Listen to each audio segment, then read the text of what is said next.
Para jamaah sekalian yang dimuliakan Allah Subhanahu wa taala. Puja dan puji syukur kita panjatkan ke hadapan Allah Subhanahu wa taala.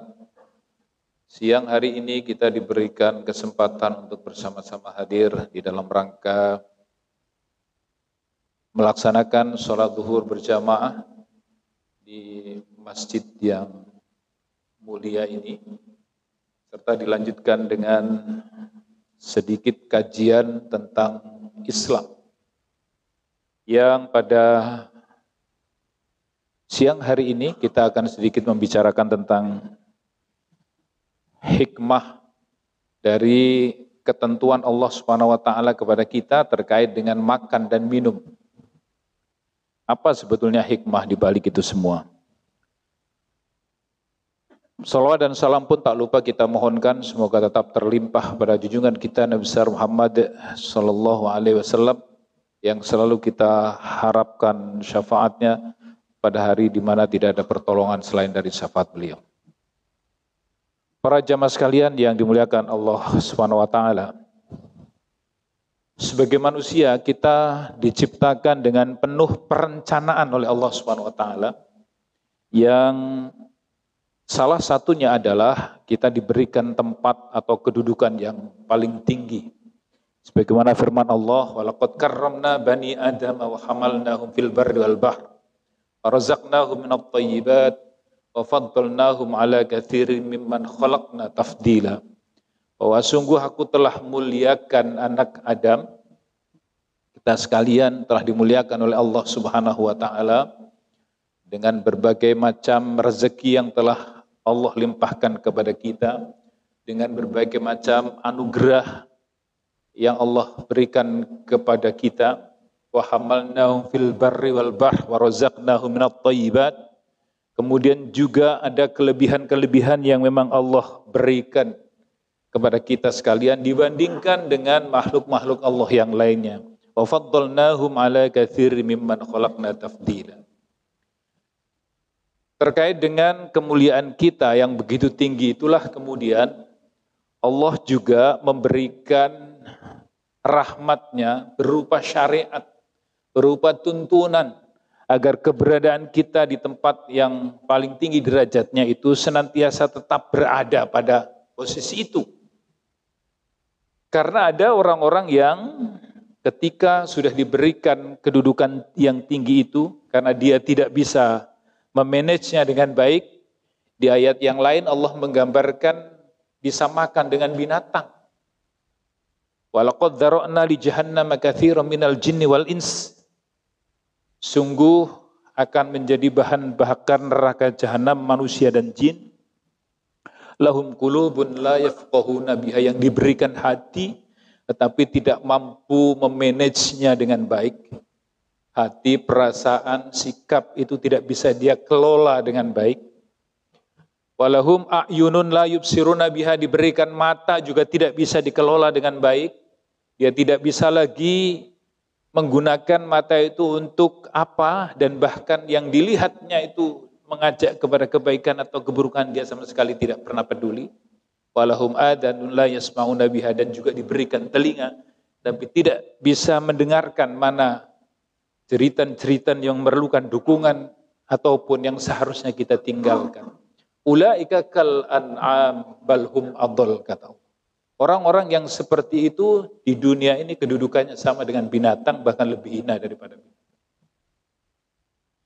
Di ayat yang lain juga Allah menegaskan orang-orang yang tidak bisa mempertahankan kedudukan yang tinggi itu summa radadnahu asfala safilin, akan dikembalikan ke derajat yang paling dasar, yakni neraka jahanam. Jamaah sekalian, salah satu dari upaya untuk menyelamatkan kita pada posisi yang tinggi itu, Allah memberikan syariat tentang bagaimana tata cara kita mengelola makanan. Artinya kita diperintahkan sebagai makhluk yang membutuhkan makan dan minum. Karena ada yang tidak membutuhkan makan dan minum. Para malaikat itu statusnya berada di bawah kita. Kita adalah makhluk yang paling tinggi dan di bawah kita itu adalah malaikat. Mereka disebut dengan makhluk rohani yang tidak ada jisimnya, yang tidak ada nafsunya. Mereka la akla la syurba wa la nauma lahum. Malaikat itu tidak makan, tidak minum dan tidak tidur. Tidak diberikan nafsu. Dia hanya taf'aluna ma tu'marun, melaksanakan apa yang diperintahkan oleh Allah Subhanahu wa taala. Dia disuruh memutar bumi, muter aja dia kerjanya. Dia disuruh menjaga jarak agar bumi dengan matahari tidak semakin mendekat atau tidak semakin menjauh. Ya, tugasnya hanya itu saja. Dia memutar rotasi bumi dalam satu hari satu malam 24 jam. Ya itu aja dikerjakan sama dia. Taf'aluna ma tu'marun. Wallahu a'lam, kita tidak mengerti mekanisme yang Allah atur di alam jagat raya ini sehingga bisa berjalan sedemikian rupa, kemudian kita bisa menikmatinya. Tapi itu kedudukannya masih di bawah kita, malaikat itu. Nah, kita masih lebih tinggi dari dia. Nah, salah satunya untuk mempertahankan ketinggian derajat itu adalah dengan diaturnya makan dan minum oleh Allah kepada kita. Seperti ayat yang saya bacakan pada surah Al-Baqarah ayat 168 pada pembukaan penyampaian ini, bahwa Allah Subhanahu wa taala memerintahkan kepada kita supaya kita memakan makanan yang halal dan thayyib. Pada ayat 168 Allah menyebut dengan ya ayuhan nas, wahai manusia. Artinya tidak mutlak hanya untuk orang-orang yang beriman saja yang diperintahkan untuk makan halal dan thayyib tadi. Halal itu artinya secara syariat diperkenankan. Tidak melakukan pelanggaran. Sedangkan thayyib itu lebih dari itu. Lezat, bergizi, menyehatkan, itu thayyib. Itu kepada semuanya. Semua manusia diperintah seperti itu. Karena struktur tubuh manusia itu membutuhkan itu. Membutuhkan makanan-makanan yang halalan dan thayyib. Halal bukan hanya dari sisi materinya saja, tapi juga cara memperolehnya. Cara memperolehnya itu dipermasalahkan. Kalau kita mengakomodir sebuah hadis Nabi tentang pertanyaan ketika kita berada di hari kiamat nanti adalah yang terkait dengan rezeki, salah satunya adalah min aina iktasabahu wa fima anfaqahu. Dari mana rezeki itu kamu peroleh, atau dengan cara apa kamu peroleh, dan kemudian kemana dibelanjakan atau untuk apa dilakukan. Sehingga di sini bukan hanya materinya saja bahwa itu haram, itu halal, tetapi proses untuk mendapatkan itu semua bisa dipermasalahkan. Beras yang tadinya halal secara materi dan boleh kita makan, tapi ketika cara mendapatkannya melalui proses pencurian, kemudian melalui proses pengambilan hak secara paksa yang kemudian merugikan orang lain, maka materi yang halal itu menjadi tidak halal karena cara mendapatkannya sudah menabrak aturan. Para jamaah sekalian yang dimuliakan Allah Subhanahu wa taala. Kemudian di dalam ayat berikutnya Allah memberikan garis yang lebih tepat lagi terkait dengan bagaimana kita mendasarkan syariat itu sebagai salah satu wujud dari Rahman Rahimnya Allah yang tersebut di dalam ayat berikutnya. Ya ayyuhalladzina amanu kulu min thayyibati ma razaqnakum washkuru lillahi in kuntum iyyahu ta'budun. Wahai orang-orang yang beriman. Ini orang yang beriman. Kalau tadi orang-orang manusia secara umum. Jadi dulu ceritanya asbabun nuzul dari ayat yang 168 ini para jemaah sekalian. Itu orang-orang jahiliyah seringkali menjadikan beberapa kasus itu menjadikan keharaman ya dari adanya apa yang sebetulnya tidak disyariatkan. Seperti contoh misalnya masalah onta. Kata mereka, onta yang sudah melahirkan 5 kali. Ya. Dalam Al-Quran dikatakan, onta yang sudah melahirkan 5 kali, kok perempuan melahirkan betina, kemudian yang kelima itu ternyata dia melahirkan jantan. Maka dia bilang ini sudah tidak boleh dimakan ini. Dia bilang bahwa onta itu termasuk dalam kategori saibah, ya. Onta itu masuk dalam kategori bahiroh, bukan saibah. Bahiroh, ya. Bahiroh itu artinya dia sudah beranak 5 kali, yang kelimanya adalah jantan. Kemudian onta juga akan diharamkan oleh dia kalau dia jadikan sebagai apa istilahnya kalau di kita namanya nazar, ya. Nanti kalau saya lulus atau nanti kalau anak saya bisa lolos, maka onta ini sebagai bahiroh misalnya gitu. Atau saibah. Maka dia sudah nggak mau makan lagi. Nah ini aturan-aturan seperti ini orang jahiliyah melakukannya. Oleh karena itu kemudian Allah menurunkan di dalam surah Al-Maidah itu, wa ma ja'alallahu min bahirati wala saibati wala wasilati wala hamin walakinnallaha yaftaruna 'alallahil kadzib wa aktsaruhum la yaqilun. Jadi apa yang dikatakan oleh mereka, ada bahirah, ada saibah, ada wasilah, ya.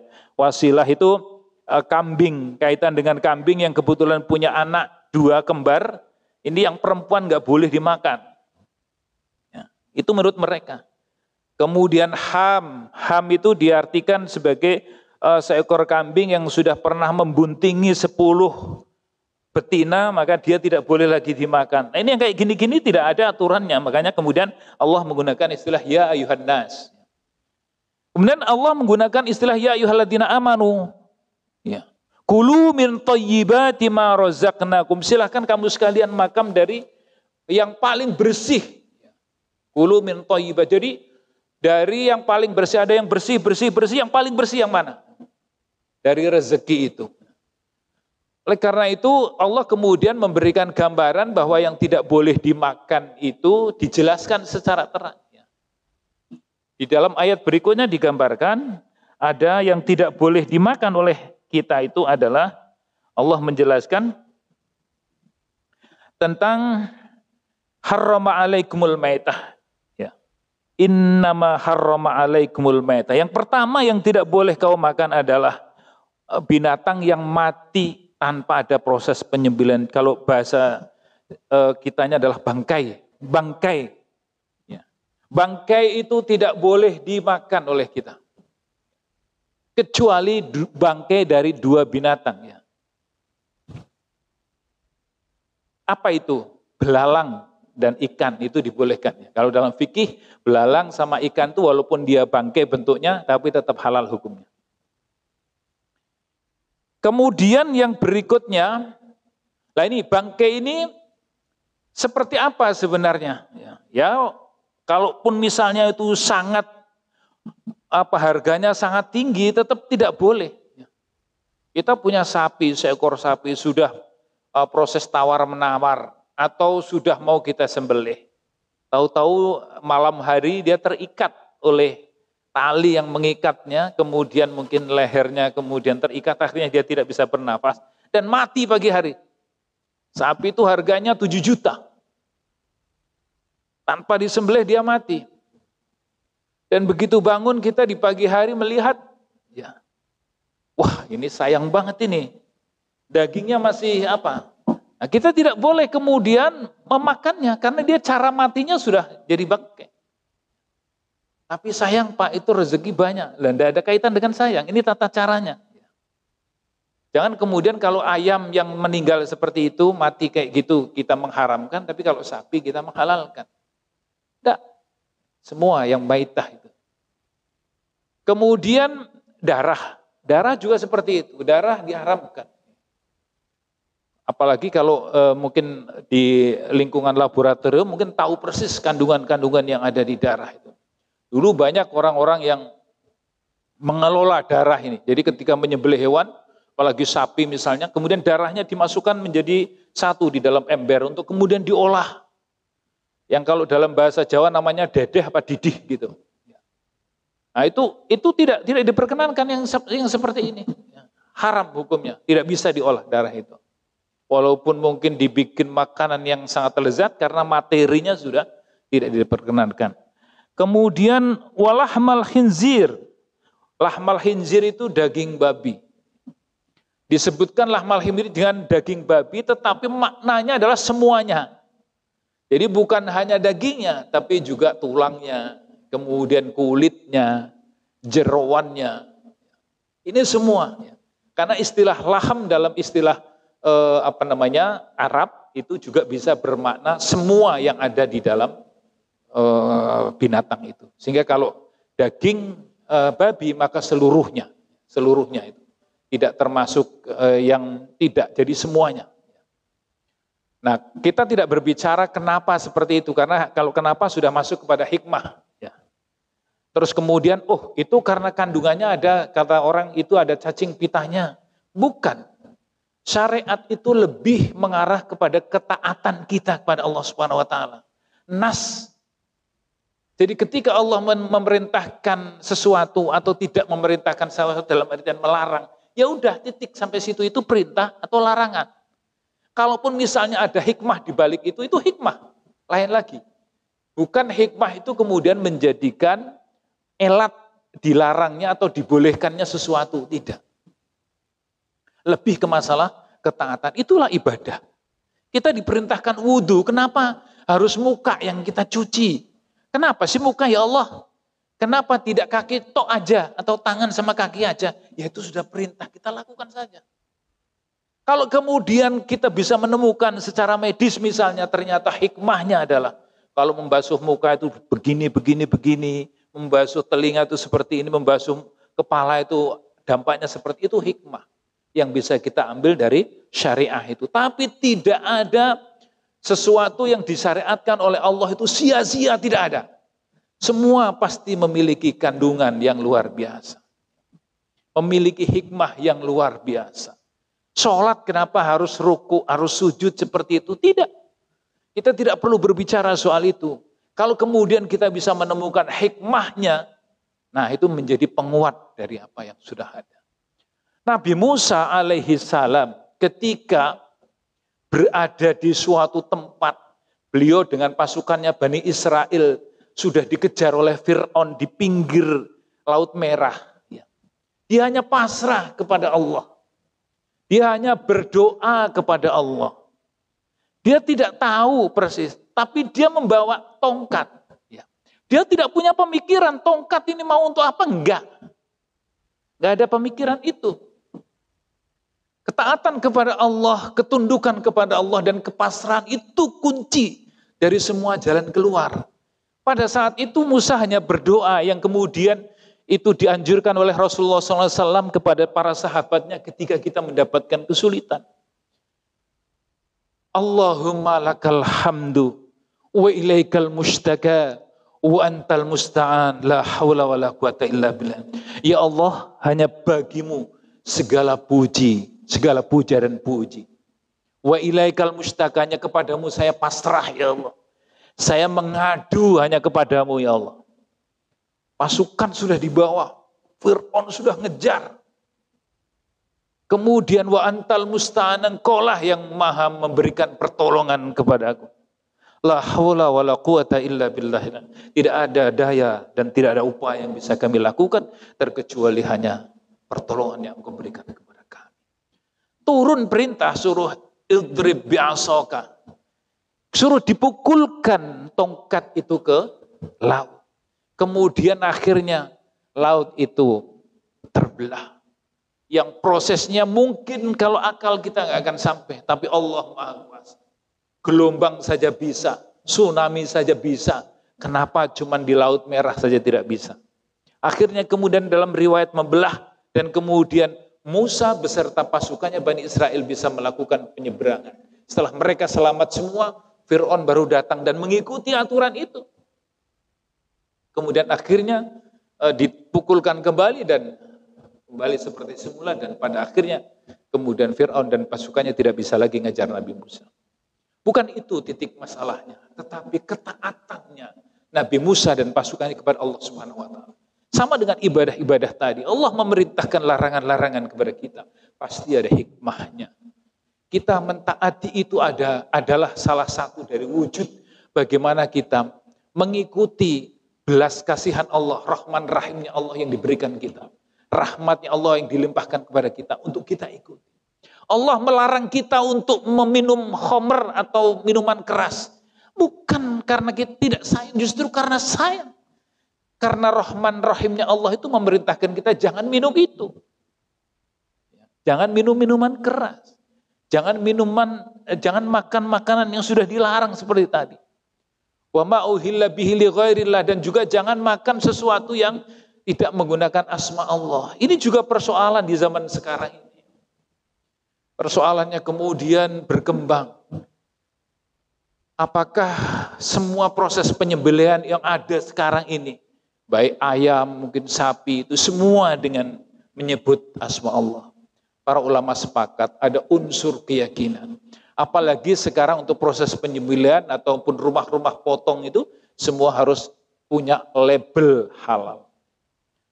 Yang penting itu soal kemudian teknis di dalamnya ada kasus atau mungkin ada penyimpangan-penyimpangan, kita tidak perlu mengurus sampai situ. Begitu masuk warung misalnya kemudian kita berpikir mau makan rendang ini sembelihnya pakai bismillah apa enggak? Wah, enggak jadi makan nanti kalau seperti itu. Ya. Kita enggak perlu mikir sampai situ. Ya. Kita bismillah saja bahwa semua insya Allah selagi yang beredar ini masih di Indonesia, kita masih berada di penyembelihan yang masih syar'i insya Allah. Para jemaah sekalian, inilah makna dan kandungan yang perlu kita dalami terhadap larangan-larangan Allah terkait dengan makanan ini. Yang kita harapkan dalam kegiatan berikutnya, itu akan menjadikan kesehatan terhadap badan kita. Karena semua yang telah diatur oleh Allah Subhanahu wa taala itu pada hakikatnya memiliki makna. Tidak mungkin kita dilarang makan bangkai tidak ada hikmahnya, pasti ada hikmahnya. Sehingga diharapkan syariat-syariat yang telah Allah tetapkan kepada kita itu memberikan support kepada kita. Paling tidak kita menjadi orang yang patuh dan taat kepada aturan yang telah didapatkan oleh Allah Subhanahu wa taala, tidak menjadi orang-orang yang su'ul akhlak atau jelek akhlaknya karena kita menghindari. Seringkali kita kadang-kadang ada orang-orang yang mengikuti aturan sebagian tetapi melakukan pelanggaran sebagian, atau dua-duanya. Dia melakukan perintah tapi juga melakukan larangan. Dia juga sholat tapi juga minum khamr. Dia juga sholat tapi juga dia berzina misalnya. Dia juga sholat tapi juga melakukan pelanggaran lain yang sangat tidak direkomended.